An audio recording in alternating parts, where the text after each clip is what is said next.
righty, folks, welcome to Johnny D Talks to the Stars. Today, another great guest, the gentleman, Jonathan Edwards, folk singer, country music singer. Jonathan, great to have you here. Thanks, Johnny D. Good to be here. Well, indeed, how's everything going? You're up in Maine, right? Yeah, we're enjoying the summer months here in Maine. Yes. Okay, cool. And yeah, down here it's pretty warm. I guess up there it's pretty much cool and mild and warm every now and then, right? It's gorgeous. Yeah, it's gorgeous. All right, well, just to start everything, basically, how did you get into the music industry? uh, I just picked up a guitar and when I was attending military school for my high school years. The kid in the room next door had a guitar, and I went in there and asked what that was, having never seen one before. And I picked it up, and I said, "Show me something to play." And so he did, and I played a little tune, and I never looked back. I mean, that was my calling. I've had a few other side callings for sure, but music has always been my rock. The side callings. What kind of side callings did you have also? Oh well, I spent 10 years in the Caribbean, which wasn't conducive to a music career, and I spent 7 years in Nova Scotia way before that. And everything is, but everything has come down to music in your life. It looks like it. A lot of anywhere from be it Nashville or be it country and folk songs. But your biggest song that you had was "Sunshine," correct? Mm-hmm. Yeah. And now "Sunshine" definitely was. I mean, did you when you wrote and started performing "Sunshine"? Did you already have an idea this was going to be an anti-war song, an anti-Nixon song, or is this something that just came upon you? Well, I was just a frustrated young guitar player, and trying to make sense of what was happening in the world around us, and failing that, I wrote a song about how I was feeling about the war in Southeast Asia and about the military forcing us to join up in the army by being drafted, and a lot of things. My father was an ex-FBI agent, so we had fraught relationship, I'd say, from an early age. And Nixon was president, and I was just very frustrated. And I started to write a happy little melody, and I put the words to it. It became an anti-war song, and that's the way I introduced it on stage for 60 years. And it was very, very good to me, and I think meant a lot to a lot of people. And that's where I take a lot of comfort. Sure, it meant a lot to a lot of people and everything. Obviously made a lot of folks happy to have something like that. Did you get confronted with any folks that were saying, "Oh, right, this is," during that era? It's just obviously like today's era. I guess not every song is accepted, and sometimes some folks get in not trouble, but blackballed by saying, "Oh, yeah, this is an anti-war song." Did you find any confrontations like that with that song? No, I didn't, because it's such a subtle message, really. It only happens, I think, in the last verse when I talk about love and war. Sure. But we got powerful words to it. I mean, I've always heard the song growing up, and then you realize when you listen to the lyrics, and especially like you said, the last part of it, very, very powerful song. And thank you for having such a song out there at that time period. Certainly, your music, that was considered folk music, right? I mean, that's considered a folk song in that category. Unfortunately, when people show up with an acoustic guitar without the need of microphones or anything, he's automatically put in the category of folk singer. I mean, folk singing, I know you've done such a variety. I mean, not only just folk singing, you've got country music. You've teamed up with times with Emmylou Harris, correct, in the Nashville area, right? Actually, yes. Yeah, we knew each other from the D.C. era when we both lived in Northern Virginia, and worked all the clubs in District of Columbia, just across the river, and that's where we struck up an acquaintance. And then later our paths cross, at concerts and what have you. Okay, all right. And you did say that you did cross paths with not Elvis, but you crossed paths with his band at one time or another.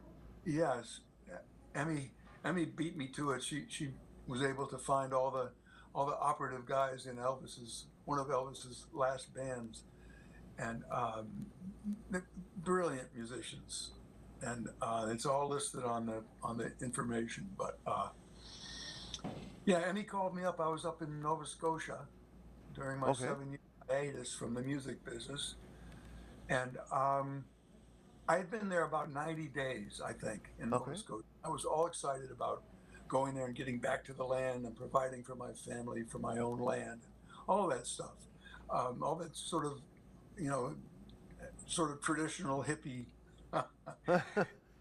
love messages from nature. But yeah, and she called me up and said, "Man, I'm doing this album for Warner Brothers, and I'd love it if you could come over and sing with me," not knowing that I was, of course, in Nova Scotia.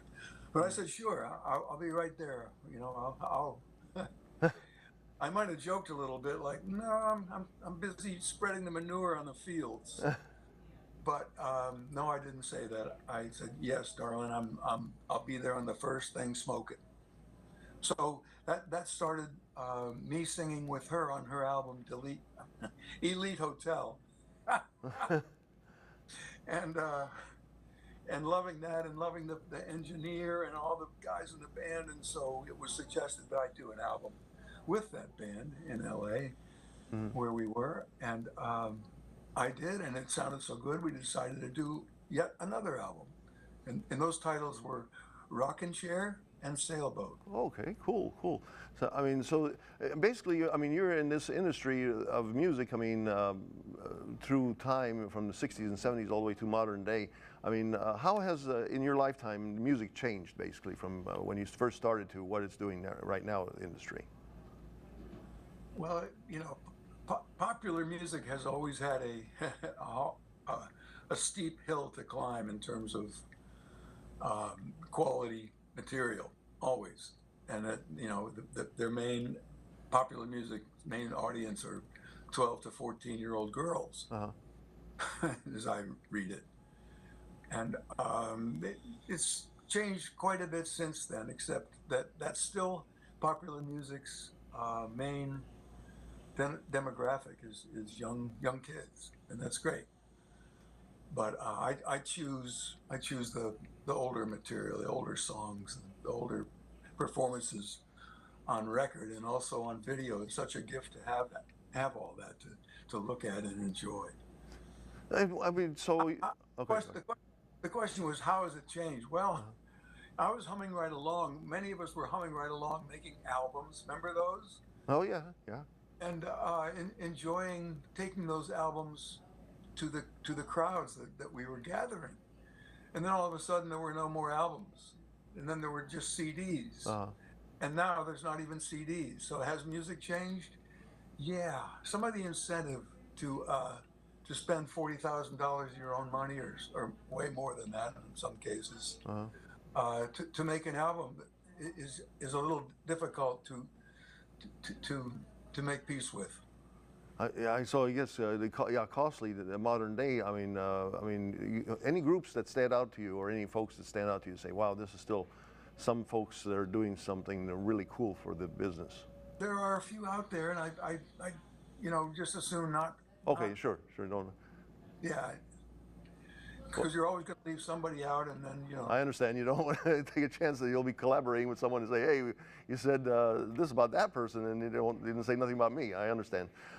Say that, but you're talking about influences, older music. Who were some of your influences? Was it when you were growing up, and as you got through time? people like Ray Charles and Woody Guthrie and all the usual Hmm. artists that people didn't even think, that the artists themselves didn't even consider themselves as artists. They were just making records and writing songs that they liked and things that appealed to their imaginations.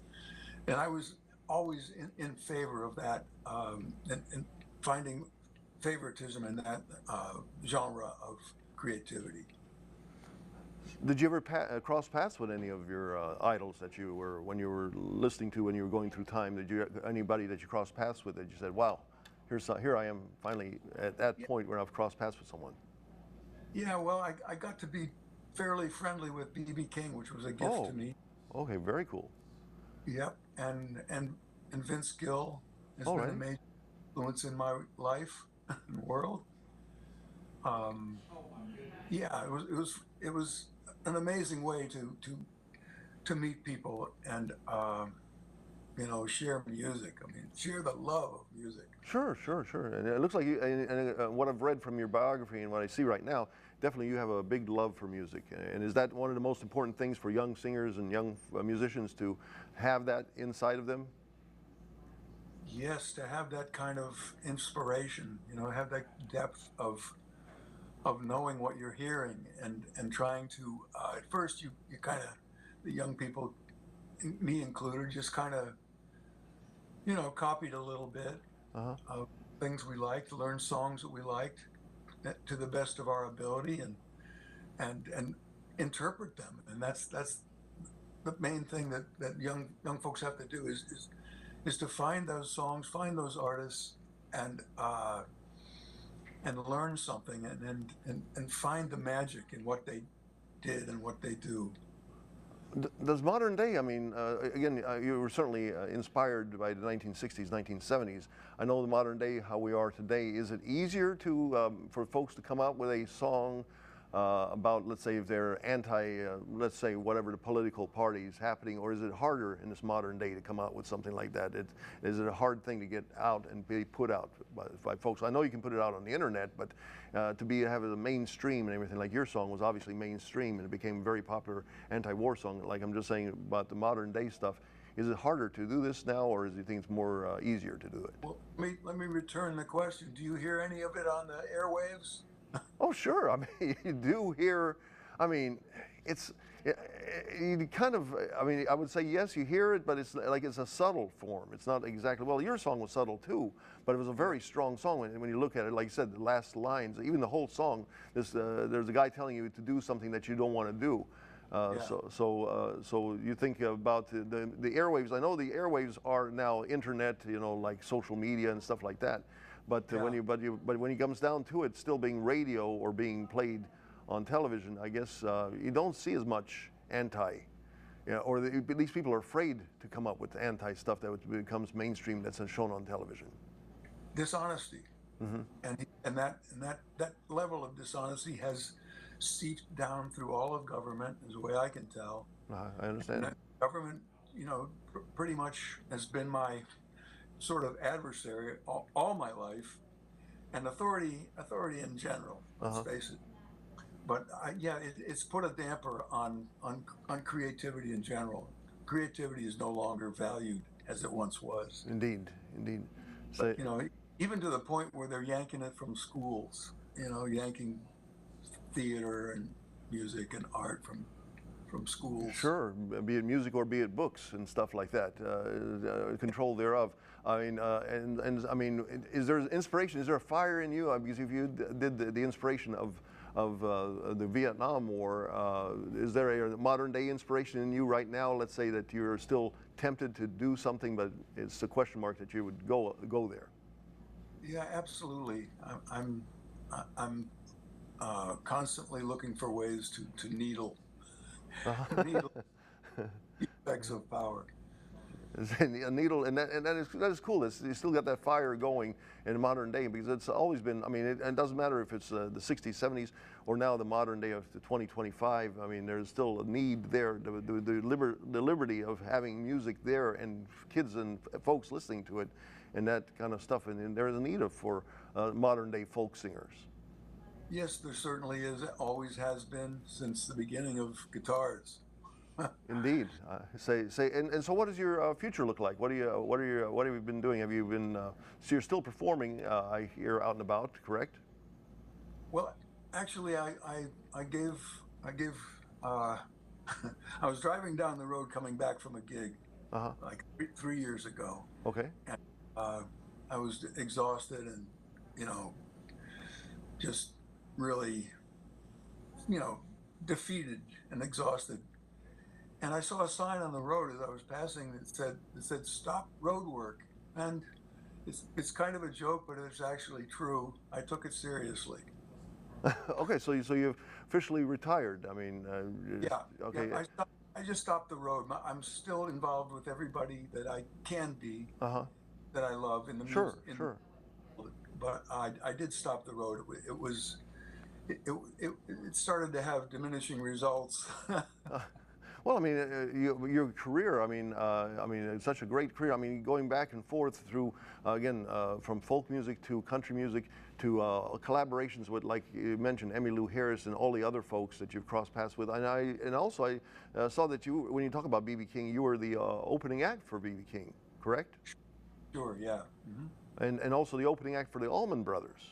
Yep, me and sometimes a bass player. Okay, my question is such a wide variety of difference right there. Just the crowd that you are opening for an Allman Brothers band is certainly not the same crowd that you're opening up for a B.B. King act back in the day. Well, was that a big kind of like a realization of, wow, look at the power of music? Yeah, yeah, and opening for people like the Jerry Garcia project or whatever that Oh, was. cool. Yeah, So you did that, and also, hey, I mean, you yeah. know, it's just such a cool thing to have. Let's just say between folk music and country music, the way country music was and folk music was, would there have been a favorite for yours, or are they both were really your favorite genre of music? Um, I tend to be inspired by music that's inspired, That's good. and you know the old music was about stories, was about actual scenarios. It seems to me, and I thrived on those you know lessons in life that those songs bespoke. And I don't hear that much in modern music, except for people who are usually labeled folk singers because they have an acoustic guitar. I mean, and just I was going to say these words because and these are your words, and it's just like again in the song "Sunshine," like "Sunshine don't go away today." I don't No, feel like much like no, dancing. I mean, no. Sunshine do go away do today. okay. I'm sorry. I was trying to get it to "Sunshine do go away today." Okay, so sorry I read it wrong. I got it right here. But so words like that. I mean, I just did it take you just a moment in time, or was it a long process just to get words like that out of you? It was a long process Long process. to sort out that level of knowledge and emotion and apply it to my art. It was a long road. Yeah. And I do before we go, I do believe that there was a song that was supposed to come out in place where Sunshine ended up being.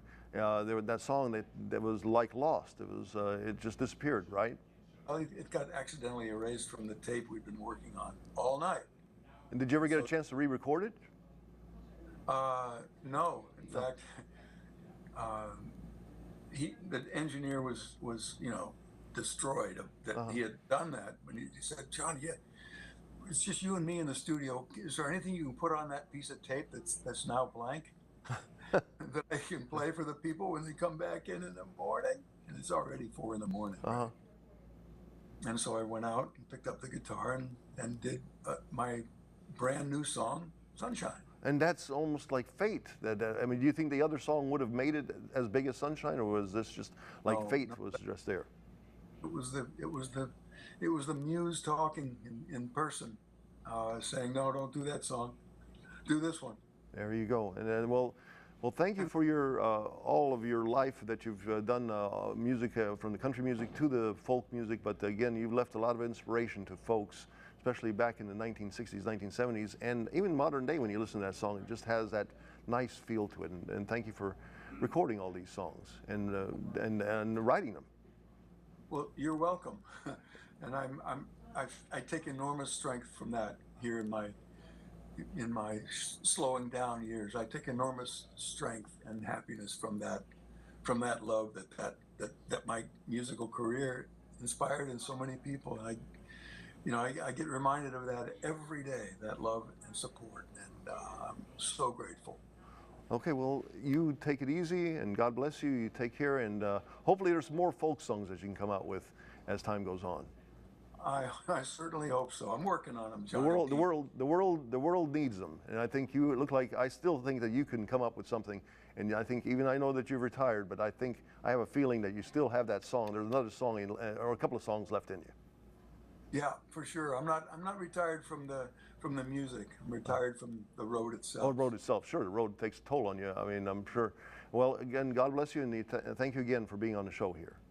Thank you very much for having me. All right, take care.